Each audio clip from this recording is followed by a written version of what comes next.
At this moment, I very much would like Howard and Carol to join us at the table and to introduce to the board Sir Howard Bernstein, not just Chief Executive of Manchester City Council, but the deity, if I may borrow the phrase, certainly the inspirational leader of what we're being asked to approve finally today, which will go into force tomorrow, which is the quite innovative and exciting arrangements for a new model of governance for Greater Manchester, in which responsibilities for health and social care are brought together by a combination of providers and commissioners across Greater Manchester.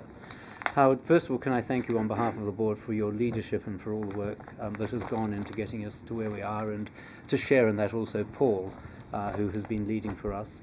And secondly, to invite you to address us this morning on progress, the journey so far. Thanks very much, Malcolm, and thank you, everyone, for inviting me. What you have in front of you, I think, is very fair, balanced analysis of the journey we've had since February of last year. It's been a 13-month period of great interest and if I may say so, a very exhausting process as well. I'd particularly like to thank both Paul and Simon because part of the Memorandum of Understanding which we signed in February of last year created a central role for a devolution programme board, which both Simon and I chaired, with extensive support from Paul, and that has enabled us not only to retain a very, very clear focus about the priorities and all the bread and butter stuff which we're going to be talking about shortly, but more particularly a very clear focus about how we created an inclusive platform amongst our communities and stakeholders around the essence of the health and social care plan which we produced last December. If you were looking at a broad context within which this debate should be placed, I would invite you to look at Greater Manchester's approach to collaboration over many, many years. It's been a form of collaboration which has worked across local authority boundaries in Greater Manchester, recognising that Greater Manchester is a functional economic geography, 10 individual local authorities working across boundaries, and also very specifically working across public services as well, recognising that if we are going to create a city region which is world class, which is competitive economically, it also has to be financially sustainable as well. And in those terms, health, social care and other public services and their interaction together is a fundamental part of our growth and productivity agenda. So when we and Greater Manchester signed the now famous devolution deal in November 2014, it wasn't just about the traditional areas of public sector functions which were covered in that agreement, such as housing and planning and transport, all the traditional areas you would associate with growth. We also placed early years, we also placed health and work, we placed health, social care, integration at the heart of that devolution agreement. Indeed, on the initiative of Malcolm and Simon, as well obviously with wider government support, we signed our MOU in February of last year. Inevitably, the last 12 months has seen, I think, a very steady sequence series of steps which we've taken in order to secure the platform for change which we now have. A lot of time spent initially around governance, establishing governance arrangements, not just governance arrangements which will encourage a partnership approach amongst the 37 stakeholders, NHS stakeholders in Greater Manchester, but also how we actually created within those components of governance platforms for the CCGs to work together, platforms for the providers to work together. And I must pay respect to the leadership of some of our CCG colleagues, particularly our providers, Anne from Stockport, Hamish from Salford, have provided real leadership and support within their own communities and with their own networks, which has made it possible, under the leadership of Lord Peter Smith, the leader for Greater Manchester on health social care, to create a very powerful platform for collaboration and joint work. The analysis which you have before you shows some of the key priorities that we've been focusing on. Simon gave us advice early on that we shouldn't just be focusing around the production of a long-term plan. What we also needed to do in order to provide confidence was to have a series of early implementation priorities, and I think we delivered on that commitment by, and you look at paragraph 11, some of the most significant early priorities, which all fall within the established priorities of NHS England. I would actually identify one which I have been working on for a very long time, how we place health at the heart of our academic health and science system, which has been a key priority for Manchester for many, many years, building on the supreme talents and assets we have through our universities, through our teaching hospitals, through our innovation system, and how on the back of the work we've done, we've been able to provide a unified focus for academic health science, now called Health Innovation Manchester,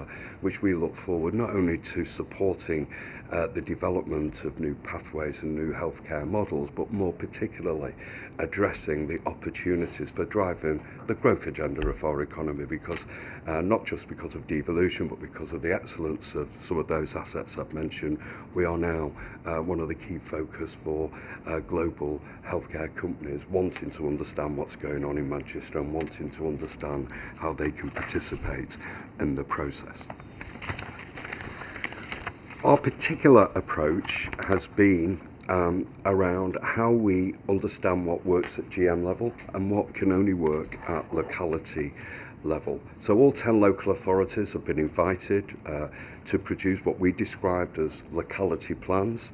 Those locality plans will provide the essential platform for securing the effective involvement of communities, for third sector, local authorities, commissioning providers, CCGs, and each of those localities will have one single commissioning model, which will not only address the importance of integrated health social care, and I'm particularly interested in some of the conversations which Jane in particular was facilitating earlier, but will extend to the wider public sector reform programme. We believe that is absolutely essential in order to underpin the sustainability and the fiscal outcomes which we're determined to deliver.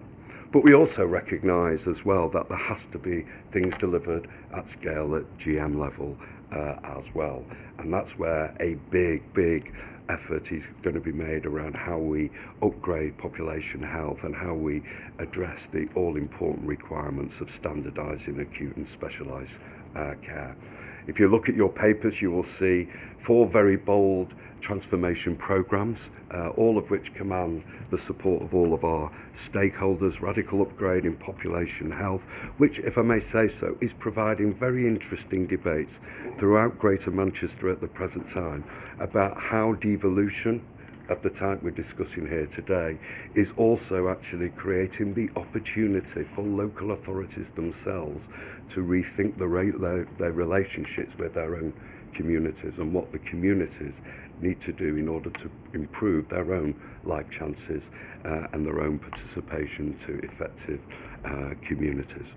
We're looking at transformation and community-based care support, where we're already starting to deliver new primary care platforms operating at scale, looking at what we mean by neighbourhood, working of no more than 50,000 people, what we mean by integrated care organisations. We call them locality platforms. They're going to be 10, all with very clear criteria, and how we actually develop new opportunities for standardising frameworks. Also standardising acute and specialist care, as I've said.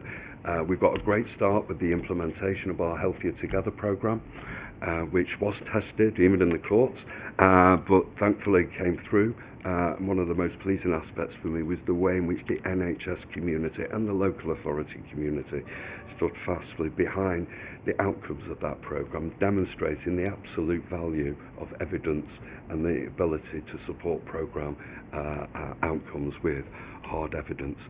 And of course, grasping in all its glory the Carter Review. Indeed, we have a meeting with Lord Carter only sometime next week in order to be able to review the progress we are making. Across the board, we're talking about enablers. Like I noticed you were talking about enablers in your own business plan. We put our business plan together last autumn, but looking at the clear work streams which are absolutely essential, such as ICT and digitalisation, in order to drive the standards we're doing. And the other point I should make, right across the board with the Department of Health, NHS Improvement, Estates, we're enjoying very, very productive working relationships, because as we recognise how NHS Improvement supports our process is going to be very important for the delivery of our overall programmes, as of course how we actually evaluate and support the reconfiguration of the NHS estate. What we also want to do where estates is concerned is not just look at the NHS estate in splendid isolation. We want to address the interdependencies, because there should be several interdependencies between the NHS estate and the wider public sector estate which exists in Greater Manchester. So a lot of progress which is being made.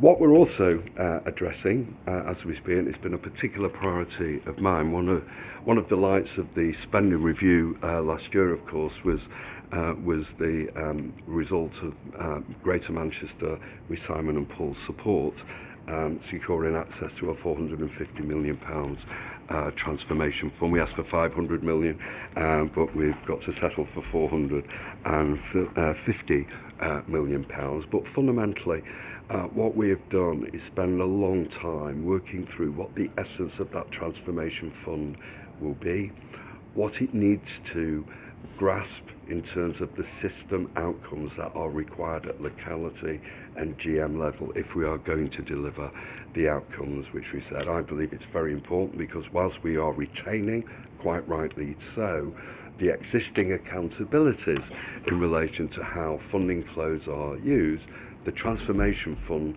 starts to give us the opportunity to re-regulate the relationships between the individual stakeholders in Greater Manchester and the Strategic Partnership Board at Greater Manchester for the effective execution of those transformation outcomes. So we are looking at £450 million only in the context of our transformation programmes, and one of, I think, our big challenges over not just the coming months, I think for the rest of this programme, is to ensure that the initiatives that at times can be rolled out at national level are actually properly and fully integrated with the transformation programmes which we're seeking to deliver in Greater Manchester. I'll let Paul talk through the detail, if people wish to, about the accountability arrangements which we have noted. They are, I think, very succinctly summarised in paragraph 30 of the paper, and I think it's fair to say they represent a fair and accurate reflection of the key principles which we agreed we would honour in February of last year when we developed the Memorandum of Understanding. I personally would only like to give thanks to many colleagues who have supported us in this task, but also to the 10 local authorities, the 12 CCGs and the 15 providers who have been steadfast in their commitment to work collaboratively and inclusively to get us to the point we are today. But as we all recognise, the really hard work starts probably tomorrow, and as we turn strategy into action and implementation. Thank you very much indeed. Howard, thank you very much for that overview. Let me invite some questions and comments from colleagues around the boardroom table. Would you mind moving your microphone perhaps just a bit closer? That's fine. So, start with Victor, and then Noel. I've been remiss. I should have declared another interest at the beginning. I apologise. chair that I'm the chair of an organisation called Collaborate, which is working with the Manchester Devo system. If I may, can I just make a point? It's not really Q&A. You're not in front of the Central Star Chamber. But I was just curious about your point in relation to what it's about what happens next. And I'm just wondering about what you're learning about the leadership behaviours, because of course for this to work, the leaders of institutions will need to become responsible not just for institutions but also for the place. And I'm just curious about what you're learning in terms of the leadership behaviours shifts, things that are helping those behaviours move from where they are to where they need to be. People dealing with ambiguity, all that kind of stuff. Because at the end of the day, it's going to be the behaviours of leaders. And the other question I have, which you did refer to, which not a question but a thought that I have, is about the engagement of the wider non-health sector, and rather not so much about whether you're engaging with them, but what innovations are you expecting from them? What could they do to be making this work, given that a lot of the people that are the sharp end of the health and social care challenge in Manchester are actually dealt with and worked with by people outside the health and social care sector formally. I'm sorry to go on, but No. that's... I think it'd be fair to say that changing behaviours and culture is not something we just snap our fingers over. Encouraging leaders of organisations who've been institutionalised to focus on organisations and behaviour and outcomes, and then just suddenly say what we now need to do is focus on place, is, I think, something which is intellectually recognised by most of my colleagues, but clearly more needs to be done in order to secure practice and secure effective implementation. I do, however, genuinely believe that if you address some of the changes which have already been made around the health innovations system is one very good example. We achieved in 3 months what I could never have achieved in 4 years, by actually establishing a place-based strategy with organisations fitting into those place-based strategies.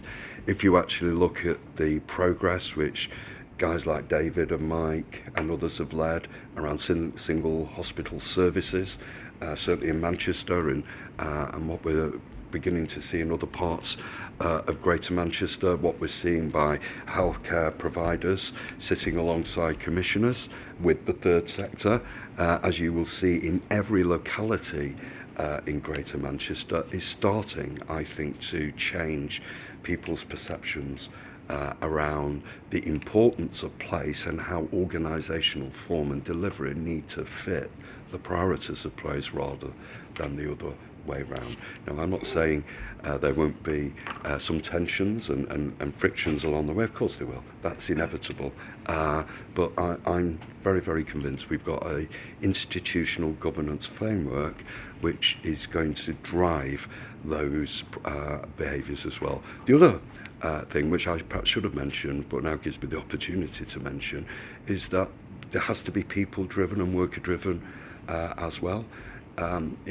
We've exemplified, I think, good practice in Greater Manchester over a period of some time about what we mean by reform and what we mean by the behaviours of all our staff who work in local government.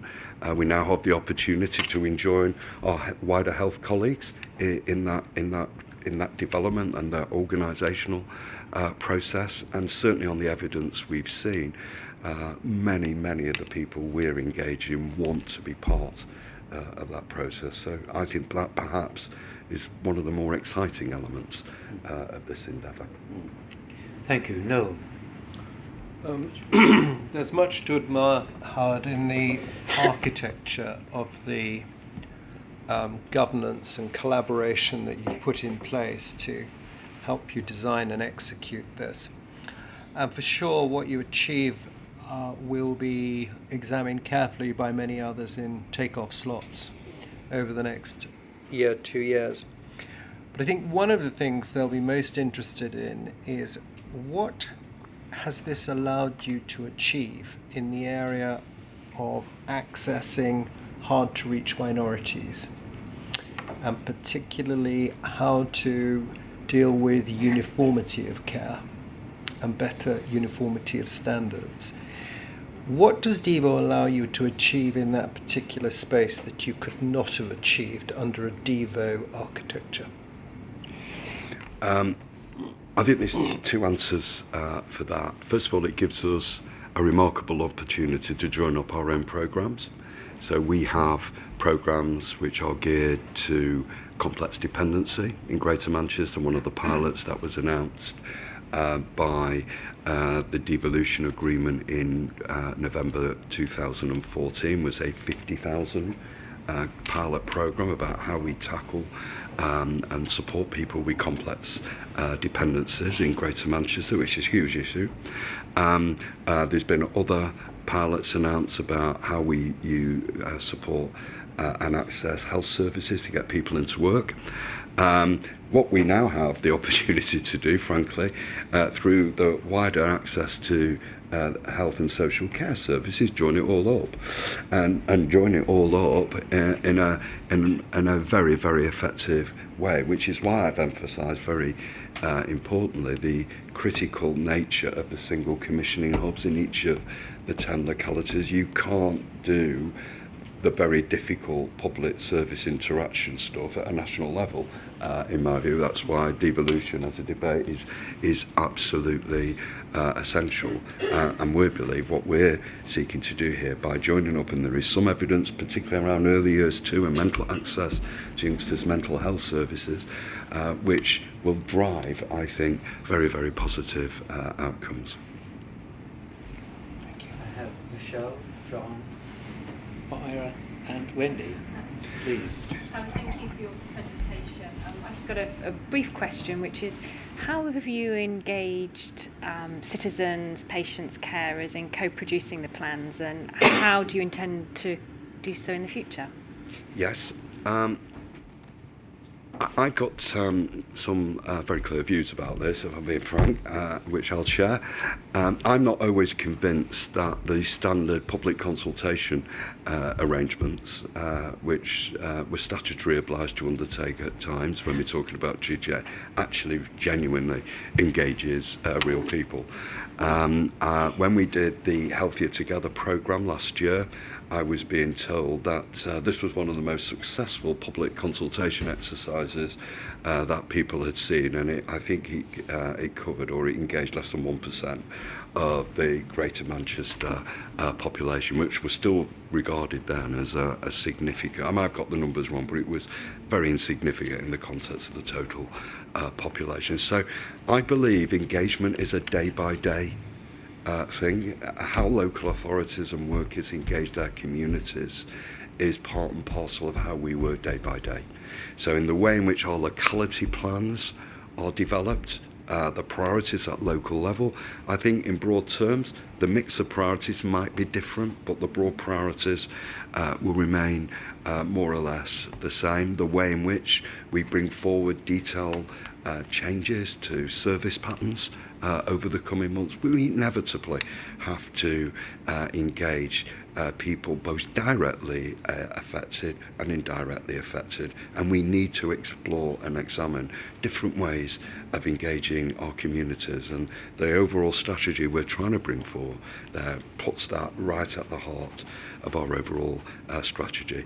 In addition to that, the traditional consultation approaches to the strategic plan, there's information within this paper which shows that it has been noticed, we have got responses, but for me it's the day-to-day engagement with our communities which I think is going to be an absolutely essential feature of our programme in the future. Wonderful presentation. I've got a formal declaration of interest, but I am a clinical academic in Newcastle, so I can declare I'm interested. I'm interested both from the context of the Northern Powerhouse and Northern integration, but also as a clinician for North Eastern Cumbria, the place impact, in a sense, on surrounding places. So The question, I think, from an NHS perspective that I'm most interested in is what do you envisage the impact of this being, intended or otherwise, on neighbouring areas? Clearly you've got a very discrete and, as you said, a very sort of integrated unit in Greater Manchester, but I shared care for a long time with patients in South Cumbria. So what do you envisage the impact, positive or negative, of this integration being on those other more disparate populations? Do you see them becoming another devolutionary group, or do you see them gradually sort of migrating into the black hole of gravity, if you see what I mean, that becoming, you know, that Manchester gets ever bigger? Well, that's an interesting thought. I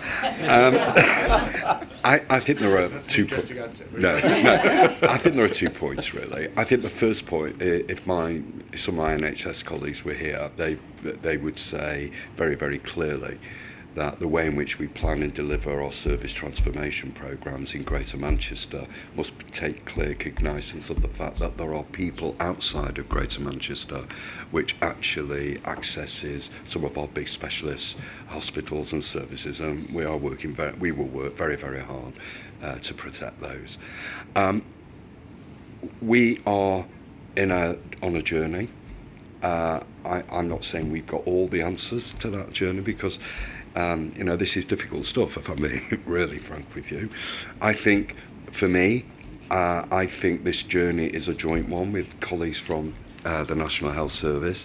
I think we have demonstrated that by sharing a vision, by allowing the leadership, and there is leadership within the NHS in different places as well as in local government, and encouraging that leadership to emerge, we can show that it is possible to expeditiously drive forward a programme and secure stakeholder commitment to the delivery of that programme.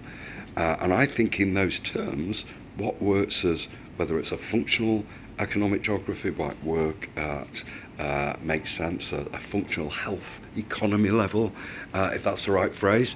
There are opportunities for other parts of the country to learn what we do well, learn from the mistakes we make, because we will make some mistakes, as much as we all abhor that. I think it's inevitable when you're doing things at this scale. Not everything is going to work to the level we would hope it to. And I think in those terms, there is huge opportunities for health social care, particularly with the advent of the Better Care Fund coming through in 1819, to be able to drive this integration process. What it means for the Northern Powerhouse, I think in economic terms, we will have a more productive labour market. A more productive labour market means we are more economically competitive. That means the north of England will be able, I believe, to punch its full weight economically, not just within the UK, but in the global market. Thanks, Malcolm, and I'd like to commend you and your colleagues, Howard, for your strenuous efforts on this front there. We've had lots of attempts over the years, haven't we, health and local government, to work better together. But a question really is, what is it that you need us and the other national bodies to do differently, or to stop doing, perhaps, would be interesting to hear. But also in paragraph 31, you refer to experiencing the first effects in relation to the Better Care Fund, which you've just mentioned. And it would be really good to hear, just because that's not been the easiest of collaborative efforts around the country. It'd be interesting to hear what difference, if you can tell us a bit about how it's making a difference already. It's interesting. The Better Care Fund, when it comes forward, 1819.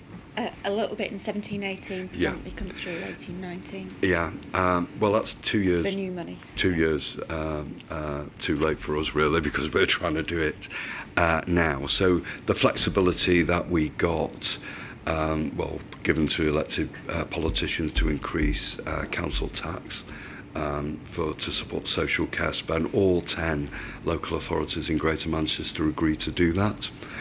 All 10 local authorities in Greater Manchester agreed to create a common platform for commissioning health and social care. We want to do things once, wherever we can, rather than 10 times. That's never been done before.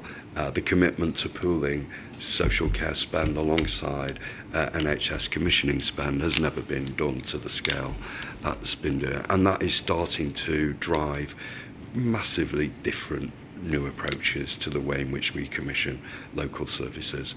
And by the end of the first year, I know the leadership of Greater Manchester will be very, very disappointed if we were not just commissioning health social care in significant scale, but also other services, early years, children, as well as public health. I think that is the huge prize which devolution of health social care has given to Greater Manchester and its commitment to working generally. But with the... Sorry, I think one of the other issues alluded to as well is how we're working with some of the national assurance processes and things in place to see them through a GM lens. So, for example, GM is now a unit of planning with the existing Better Care Fund programme. It's how we can use that as a lever to drive improvement and support what we're doing in locality plans and the GM strategic plan, as well as looking at it by an organisational basis, which is how it's tended to work in the past. And Jim Mackey he's appointing a relationship manager to sit in the devolution team in Greater Manchester to facilitate that day-to-day contact. We're enjoying very strong working relationships with CQC. I think the challenge for all of us actually is that as we come up with all our new initiatives month by month, year by year, we need to ensure that places like Greater Manchester are properly recognised in the way in which those initiatives are framed. Otherwise, we could find ourselves not necessarily operating in conflict, but we'll not be securing the maximum synergy from our collective efforts. Right, I have Wendy and Margaret. Thank you very much. I found that very interesting. Yeah, there's clearly a number of things you've been doing and tremendous progress that's been made. I guess the question I had is, as you think about the balance across local integration, things done at scale and across Greater Manchester, and really taking control of things done outside of Greater Manchester, what do you see as the really large pan GM plays? What are the largest themes that you're facing into? I think population health is a very clear fan. We're not going to impact on that overnight, but it's not just around the quality of our programmes, which I think will determine our long-term success. I think we can all assume that the way in which we develop early years programmes, as one particular example, will be hugely impactful, but also how we create what I would describe the social movement for change. And picking up on some of the points which I talked about earlier, this is also an opportunity for local authorities to rethink their relationships with the people who live and work in their places. And it's not just about what local authorities or other public service providers can do for the people who live in those places. It's also what in return people are going to do for themselves and to improve their own life chances as well. And we're seeing different manifestations of that, but in different parts of Greater Manchester, but all rooted in the same deal. We're seeing stuff like that in Manchester. It's going on in Wigan and in other parts of the area. And I think that could be the really exciting. That could be the real and should be the real game changer in the way in which we actually renew our relationships between the citizen and the state. Margaret. Thank you very much. I'm full of admiration for the ambition here, and I can see that across the country there will be a great deal of attention paid to success or not, and with a view perhaps to replicating the model. And what I was wondering is, given that you talk about subsidiarity of different elements, and you also want to see accountability, there's going to be an interesting architecture to allow people to be able to get the right level of accountability, and really to understand how they can see the success of the services, and they can hold to account those that need to be held to account. And the clarity of that architecture is what is going to, I think, enable the success of this to be replicated. You very clearly, and I thought quite rightly, responded to a question about co-creation and the part that citizen plays in co-creation, in saying that you would involve citizens on a day-to-day basis. I can understand that when it comes to co-creation, the words at the upfront, but when it comes to accountability, I think, I suppose I'm asking, is there a need for something more formulaic at a higher level in terms of really understanding how the citizen gets the response that they require, that we require? I would have thought that's local government, actually. I know local government is a system which has not always enjoyed widespread approval. But in the context of health social care, when you have democratically elected councillors, 3 in each ward, you've got democratically elected local authorities taking the responsibility for working with providers and NHS colleagues in producing locality plans. You've got a strategic partnership board chaired by a member of the Combined Authority, with all the members of the Greater Manchester Combined Authority, the leaders on that. I think that's pretty transparent and accountable. And if you think that, compare that with the current system, which I don't think is certainly in transparency and accountability terms, doesn't feel that close to people at all, certainly at the front line. I think what we are creating is something which can transform those relationships and what people feel are properly accountable relationships with local councillors and others. I'm not saying, my final point, I'm not saying that the system we've got now is absolutely perfect. I think it's far more accountable than what we've had before. And I'm not saying there may not be a case as we go down this journey where there could be further changes, or changes to that process wouldn't become justified. At the moment, I think, where we are at the moment, I think it's a pretty good place and a very strong platform for moving forward. James, as somebody who's lived and worked in Manchester previously in my career, I stand in awe at the transformation of the city over the last 20 years. And I think this is another element in that continuing transformation into a sort of vibrant and economically sustainable entity. Therefore, my question is a simple one, is we have 43 other transformation areas, or SDP areas, which are going to be following in some way, shape or form some of the things you've done. So I guess, what are the sort of 1, 2 or 3 sort of pieces of advice you would give to your fellow leaders of those entities and to us? You've certainly got to have a sense of humour. I think that's absolutely. Having been a Liverpudlian working in Manchester, I can tell you I've got one of those. But apart from that, it's very hard to think that you can just start talking about collaboration and say, right, we've got to collaborate from tomorrow, and we're going to do all of this. We found it hard enough, collaboration, partnership is part of our DNA. It's 20, it's a long time. It's a long time. And therefore, this has to assume the personal responsibility of the leaders of places. This is not something you can delegate down and say at 3rd, 4th tier level, right, go and make that happen. It's not going to happen. This has to be a joint responsibility, and one which is wanting to be assumed by the leaders of those places. And that doesn't just mean elected leaders. We're hugely fortunate in GM because we have some of the most energetic and well-known leaders in local government, frankly. We've had them for many, many years.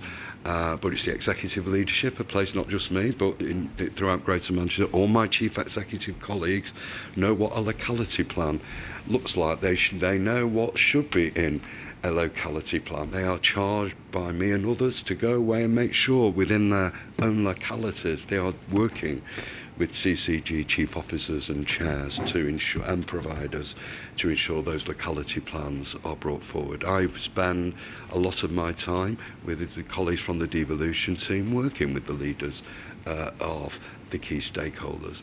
Without that leadership and commitment, it's not going to happen, frankly. And it has to be part of the day job. Absolutely. Howard, thank you so much for those responses. I'm going to now invite Paul to talk about the specific delegation arrangements. Paul. Fine, I'll keep this brief as well, because you have the papers in front of you. But in the light of those ambitions and the very clear next steps that I think Howard has talked about in delivering them, we do now need today to conclude the formal business of enacting the delegation arrangements. Otherwise, none of what you've heard in the last half an hour will be deliverable, because we've got to make those changes.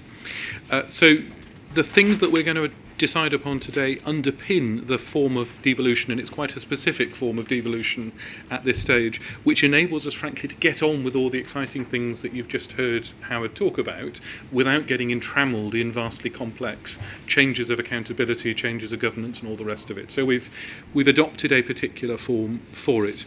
So Devo for now will take the form of the Greater Manchester Chief Officer with a newly formed team including relevant staff resource from the NHS England teams in the locality, undertaking the business which NHS England currently does, but within Greater Manchester and as an integral part of the Greater Manchester team, and indeed at the lead of the Greater Manchester team, with formal accountability, of course, to NHS England as is necessary given the functions. That will be exercised through me on behalf of the board here, but equally, if not more critically, an accountability to the local strategic partnership board, to Howard and the other leaders who are making things happen locally. So subject to necessary safeguards, which are all in the documents which you're referred to in the documents, we want to give as much real power of decision making to people in Greater Manchester as possible, notwithstanding the niceties of it being NHS England business, which is being in many cases transacted.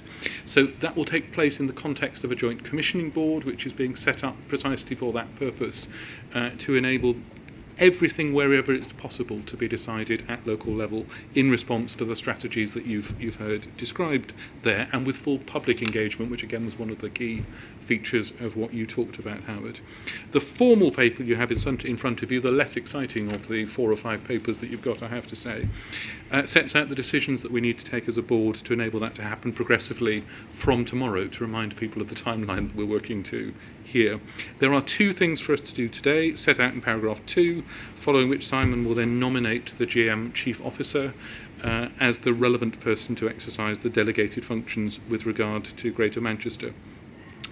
It's worth just saying in parenthesis that we have undertaken, as you would expect, a thorough review along the lines of what we've talked to both the Commissioning Committee about and the Board as to the readiness of Greater Manchester to take on the delegation and devolution that we've got, using the very explicit assessment framework which the Commissioning Committee in particular has helped us to develop.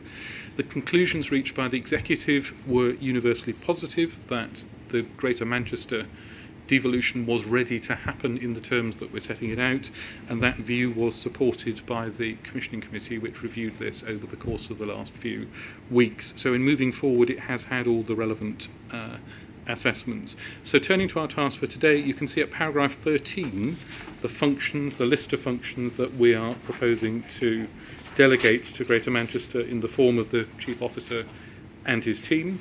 They mostly, as you'd expect, are concerned with commissioning and assurance roles, which are the main things that we do on a local basis. There are, however, some other quite important statutory functions, including revalidation, performer regulation, complaints, and emergency response. And as you would expect, we've paid particular attention to these in our assessment of readiness, and again can confirm that that is all in order. You'll see that a few of the functions shown at paragraph 17 will have a delayed transfer to GM control, either to enable safe handover, as with the emergency preparedness, or because there are close-down functions that need to be performed for 15-16 before we hand over the reins, for example, of the accounting processes to their new owners, if I can put it that way. The formal mode by which we effect all of those changes for the relevant functions is set out in paragraphs 18 to 21 of the paper. The big benefit of the route we're taking is that when other people catch up with Greater Manchester, we've got a form of delegation that we've done here which we can readily replicate once we've done the assessment that I've talked about for the next places, to the extent that they follow this particular path of devolution. We don't need to keep coming back to the board and asking for a different form of delegation routine. For those of you who are really excited by minutiae, and I did notice my chief executive was reading it during the course of the more interesting parts of the debate, Appendix B sets out the actual delegation instrument, including the specific list of statutory functions and the timings of transfer.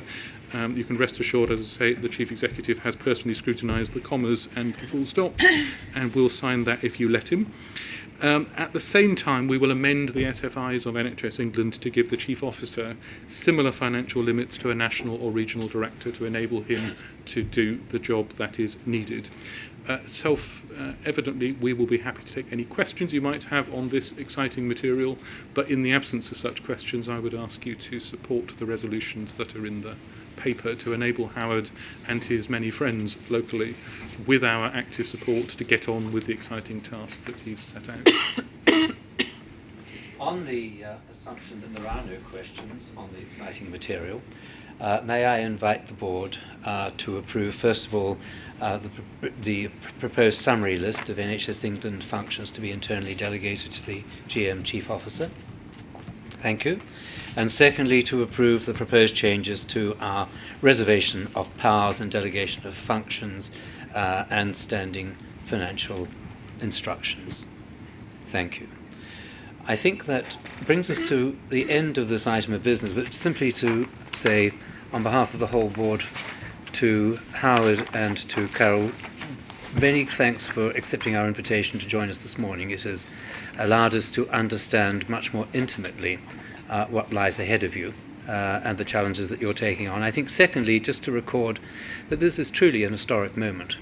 This is the first time that a body such as this has delegated such significant powers to an organisation which already has spent years on the building blocks to bring together the local authorities and to be able to pool budgets and to pool responsibilities.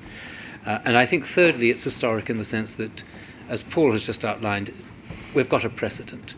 The eyes of the world are on you, and we would wish you well, and we look forward to working with you very closely in partnership to bring off the vision that you've outlined to us this morning. So thank you again for attending our meeting. We're very grateful. Thank you very much.